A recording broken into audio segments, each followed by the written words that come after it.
My name is Josh McKelvey. In this video, we're going to talk about how you can get more high quality leads from Facebook ads.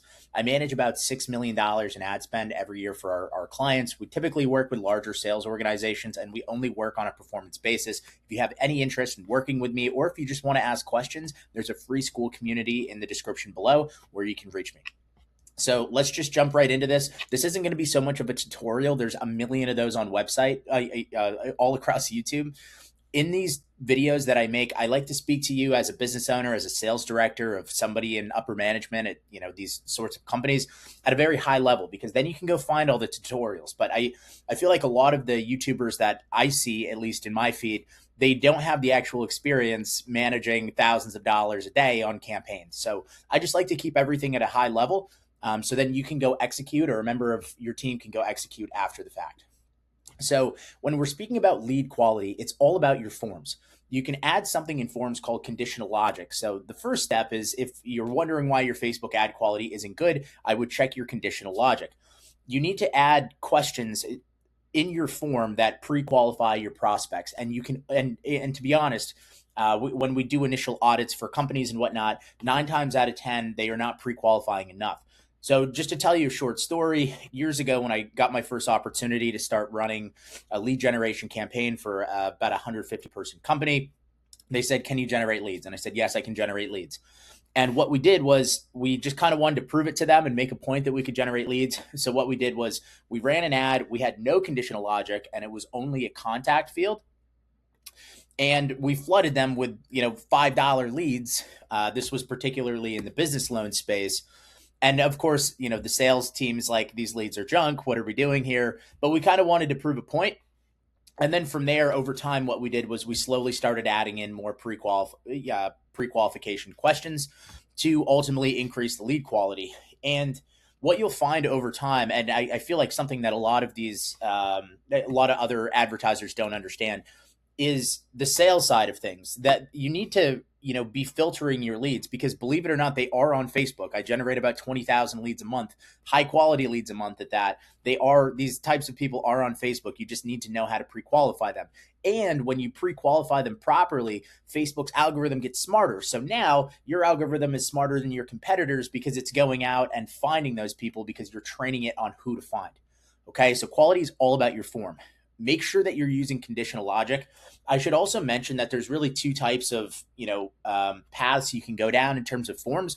The first one is landing pages, and the second one is Facebook's native instant form or lead form. Sometimes it's called both, which is on platform. So if you're scrolling, you ever click on an ad and it doesn't bring you to a website, it's just normally like a white background, and it asks you questions on platform. That's kind of what an instant form is, rather than using a landing page. There's a lot of marketing rhetoric out there right now with these guys saying that Facebook lead forms, instant forms are not good. They do not produce quality leads whatsoever. I have millions of dollars at this point of data that say otherwise. It's not so much about whether you decide to use a landing page or you decide to use an instant form. It's about what pre-qualifications you are asking and how well you understand the product and service and what an ideal lead actually means to your client or to your business. So that's first and foremost. If you want to increase your lead quality, go talk to who's doing your leads in-house. Go talk to who you're buying leads from and say, "Hey, listen, we need to add more questions to the form or more conditional logic to the form to filter out the junk." All right. Number 2, this is right off of, yes, you need to increase the quality of your form, but how do you do that? So on top of just adding, maybe you don't have any conditional logic. That's definitely something I would do at first. But let's say the quality is still down. One of the main things that you can do is add intent-based questions. This is one of my favorites. So the story that I was referring to earlier, eventually we had our form pretty good, but we still were struggling with contact rates and pickup rates and all that sort of thing. So what we added was 2 intent-based questions. We basically asked, how soon are you looking to move forward? And then on a scale of 1 to 10, how likely would you be to move forward if you got pre-qualified? So I would encourage you to think about ways that you can use that for your business. We've seen a lot of success with it with all of our clients. If anybody ever comes to me and says, "We need to increase the lead quality," we're going to add some intent-based questions to that. And 9 out of 10 times it works just fine. Next, this I don't recommend for every single situation, but it is a lever to pull that you can sort of keep in your back pocket. So if you're, let's just say you're using Facebook lead forms, and also I want to add that if you're new to Facebook advertising, I would strongly encourage you to use Facebook lead forms, instant forms, as opposed to trying to do it on your own website. Meta has tested billions of dollars behind their setup that they have created using the instant forms. When you go to try to build your own landing page, you have so many different variables between your headlines and how your page is structured and what sections you have and all that sort of stuff that just can ultimately affect your campaigns in a negative way. So the next thing that I would do is add SMS verification to your forms. And essentially, what that means is, as long you can do this on a landing page as well, but if you're just using Facebook's instant forms, there's a feature called SMS verification. So after somebody or right before someone submits their form, so they've gone through all your questions, they've made it through all your conditional logic. There's in they get an SMS code sent directly to their phone.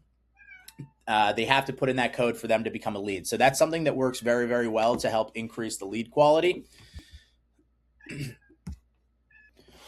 And finally, the last thing that you really want to do is you want to add a next step on your thank you page. So as long as you've really audited your form, you've added some intent-based questions, you may or may not decide to use SMS verification. The only reason why I would be careful is because it can jack up lead costs from time to time. So just be careful with it. Yeah, it completely depends on the industry. If you're pumping a lot of budget, like 3 or 4,000 a day behind a campaign, I would not just all of a sudden add SMS verification onto that campaign. I would, break it out and add SMS verification on a separate campaign. It does jack lead cost up, but it does drastically increase the quality. So that's just something to keep in mind. In some situations, it works really well. In some, it is fine without it. So just keep that in mind. Now, the thank you page is after somebody submits their form, they come to a thank you page. Now, the most important thing to think about once they get to that point is what is the next step you want them to take. So a lot of the times we'll just throw a call booking link on the end of the thank you page, which works very, very well. Or if you have some sort of documentation or application that you need the prospect to fill out, generally we see between like a 10 and 20% on the high end of consumers take that next action, depending on what it is. Like a book call is easier a lot of times for somebody to do than to actually fill out, a long application. So that is why it varies. But if you want to increase the lead quality, if they came with that application already filled out, or they came with an appointment already booked, then it would definitely, I would hope, increase the quality for your sales team. So I don't like to keep these videos too long. Hopefully you took some value out of this. Again, if you have any questions, I have a free Skool community below where you can reach me. If you want me to help build this sort of thing out for you, we also do that. We only work on a performance basis, no retainers or anything.